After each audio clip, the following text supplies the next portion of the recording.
When you think of fruit trees, you often think of apples or pears, but nuts are a great alternative. But like walnuts, some nuts take a long time to produce, but not hazelnuts. So we came to see Terry Foot from Foot Hazelnut Farm. Terry, you got some great hazelnuts here and a great farm. They don't actually take that long to produce if somebody wanted to get a nut in a fairly short time, do they? No, 2 to 3 years. The trees are normally 2 years old when you buy them from the nursery, and 2 years after that, you'll have nuts. I love it. I love it. Now you've got some great trees here. What varieties do you have here? We have Butler as a pollinator, and Barcelona is the main crop. Oh, okay. Tree. So that's the money tree. That's right. And they're a very heavy producer. Okay. And the Barcelona is it's grown down in Oregon and up in the Fraser Valley, and it's just a very good nut, very tasty nut. Oh, okay. Now you need two types of hazelnuts to produce fruit. Is that correct? We do. Yeah. You have to have. They have their own male and female flower, each tree. Yeah. But you cannot. They won't cross-pollinate. Oh, okay. So you need the other variety that does the job. Does the job, does it? Okay, now I've got some wonderful hazelnuts in my hand here, but this is how they start out on the tree. How do we get it from there to here? Like, how does the harvesting process work? They start to fall the beginning of September, and it takes approximately a month. We wait. Some people will hand pick, but we harvest with machinery. Okay. So we wait until they all get on the ground, and then we have a machine that windrows.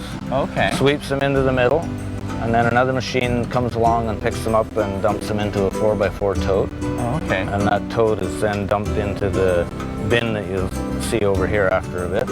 Okay. So when you're, like, I've also heard of people actually shaking the trees. Is that a common practice? Well, I haven't quite figured out how to do that because there's nuts all over the ground, and to drive in the field with a machine that'll shake the tree. So I do shake the trees, but by hand. Oh, okay. Give a good kick.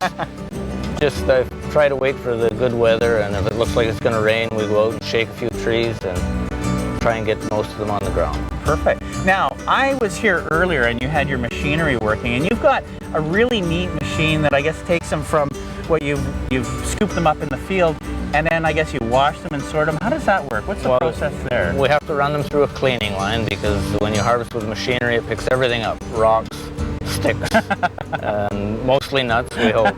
You hope, yeah. And then they go through a washer and a de-rocker. Okay. And then they go through a final cleaning, final washer, and from there they go into a kiln. Okay. And they're dried. Just enough moisture off them that they're still fresh. Right. And they come out of the kiln, they go through a tumbler that sizes them. Right. And then we put them through a suction system that pulls all the blanks out, because there are always blanks in hazelnuts, and you can't sell that to the public. So they don't taste as good, I guess. When they come out of that line, the tumbler and the suction thing, there's probably 95 to 98% that are full. Oh, okay. And then they're ready to bag up and sell. And have a little taste. They do. They have very good taste. Yeah. Now, you obviously get a great crop out of these. Is there things that you need to do to the tree to produce it's going to get a great crop, like fertilizing? Well, fertilizing is important. Nut trees like nitrogen. Okay. And so we go with organic manure. Oh, okay. We don't use the chemical. Like a chicken or a steer? Chicken manure is what we use.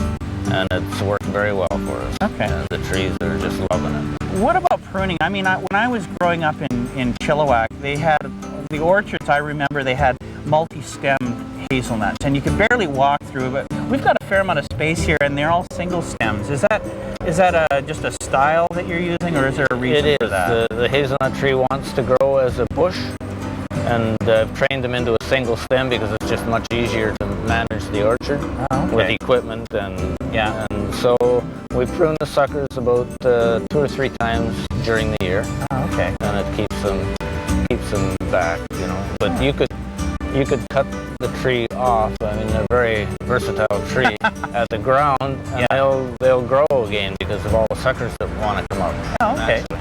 Well, that was my next question. You know, a lot of people have smaller yards and they can't afford to have a large tree, even though these are quite a small tree. If you wanted to keep it at a very small bush level, maybe as, you know, 6 to 10 feet high, could you still do that and get some fruit off of it? Oh yes, you could let them grow as a bush, and that's what most people do when they buy them for their backyard. Yeah. They just let them grow, and then you could prune out every second year. You could take out some of the older stems. The nuts like to grow on 1 and 2 year old wood. Yeah. So it's important to prune. Ah, okay. Very important. Perfect. Well, you know what? It's a really rainy day, and I know you've got some nice hazelnuts in your barn there. Can we go in there and sample a few? We certainly can. Right. Yeah.